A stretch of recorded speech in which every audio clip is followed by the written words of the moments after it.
नमस्कार, भारत होम्योपैथी के YouTube channel पर आप सभी का स्वागत है। आज के इस वीडियो में हम बात करेंगे जो हमारे वेरिकोसील पेशेंट हैं, उन्हें अपने वर्किंग प्लेस पर किन बातों का ख्याल रखना चाहिए, इसी विषय पर आज आपसे बात होगी। लेकिन वीडियो को आप एंड तक जरूर देखिएगा। तो सबसे पहले बात हमारे उन लोगों के लिए जो लगातार एक स्टैंडिंग पोजीशन पर खड़े रहते हैं, यानी कि जो लगातार खड़े रहने की जॉब कर रहे हैं, जिसमें हमारे गार्ड्स की जॉब हो गई, हमारे पुलिसकर्मी हो गए, हमारे आर्मी मैन हो गए या फिर हमारे अध्यापक हो गए।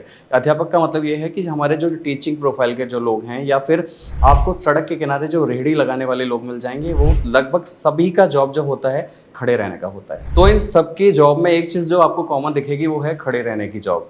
तो ये जो खड़े रहने से लगातार क्या होता है कि आपका जो ब्लड का जो सर्कुलेशन है, जो टेस्टिकल्स पे आप प्रभावित करता है। तो इन सारी चीजों में एक चीज जो आपको कॉमन नजर आएगी वो है खड़े रहने का जॉब। अब लगातार खड़े रहने से क्या होगा, व्यक्ति का जो ब्लड का जो सर्कुलेशन है, जो एक ब्लड का जो धारा प्रवाह या ब्लड का जो एक सुचारू रूप से ब्लड चल रहा है, वो उसमें कहीं ना कहीं ऑब्स्ट्रक्शंस आने शुरू हो जाते हैं, और जिसकी वजह से कहीं ना कहीं टेस्टिकल्स भी प्रभावित होना शुरू हो जाते हैं, और वो वजह बन जाते हैं फिर बाद में वेरिकोसील की। इसी तरह से हम बात करें अगर दूसरी तरफ वजन उठाने वाले काम की, यानी कि हम दुकानदारों को देखते हैं, हम दुकान वाले व्यापारियों को या दुकान में काम करने वाले लोगों को देखते हैं, हम जिम इंस्ट्रक्टर को देखते हैं, हम किसी ऐसे व्यक्ति को देखते हैं जो मजदूरी कर रहे हैं, या फिर हमारे किसान भाई हैं, वो काफ़ी एफर्ट्स कर रहे हैं, काफ़ी मेहनत कर रहे हैं, जिसमें उन्हें वजन उठाने का काफ़ी सारा काम करना पड़ रहा है, बोझ उठाने वाला काम करना पड़ रहा है। तो उससे भी क्या हो रहा है, उससे भी कहीं ना कहीं उनके टेस्टिकल्स प्रभावित हो रहे हैं, नसें इन्फ्लेम्ड हो रही हैं, ब्लड का जो सर्कुलेशन है वहाँ कहीं ना कहीं डिस्टर्बेंस उसमें भी हो रहा है। तो एक नसों में जो खिंचाव हो रहा है उसकी वजह से टेस्टिकल्स प्रभावित होंगे और वेरिकोसिल की समस्या बननी शुरू हो जाती है। इसी तरह से अगर हम बात करें कॉर्पोरेट सेक्टर की, तो कॉर्पोरेट सेक्टर में जो एम्प्लॉयज़ होते हैं उनके साथ भी यही स्थिति बनती है। उनमें क्या है कि वो सुबह से लेकर शाम तक लगातार सिटिंग जॉब कर रहे हैं, अपने कंप्यूटर और लैपटॉप पे बैठे हुए। तो वो लगातार जो एक ही मुद्रा में बैठे रहना, एक ही पोजीशन में लगातार आप बैठे रहते हैं, तो कहीं ना कहीं आपका जो ब्लड का जो सर्कुलेशन है वो डिस्टर्ब होना शुरू हो जाता है और समस्या वेरिकोसिल की बननी शुरू हो जाती है। तो आपने देखा ना कि लगातार खड़े रहना, लगातार बैठे रहना या फिर लगातार वजन उठाने वाला काम करना, ये सारी चीज़ें आपके वेरिकोसिल की बीमारी को प्रभावित कर देती हैं।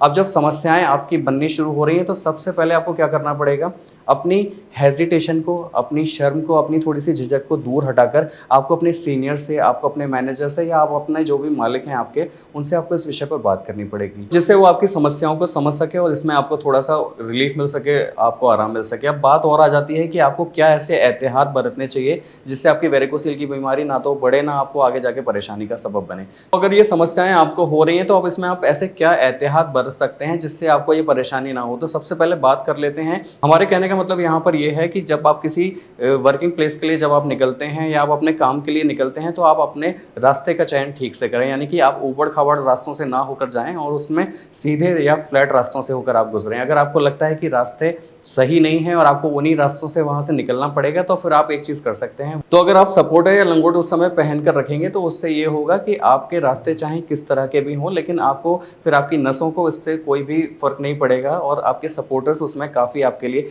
हेल्पफुल साबित हो सकते हैं।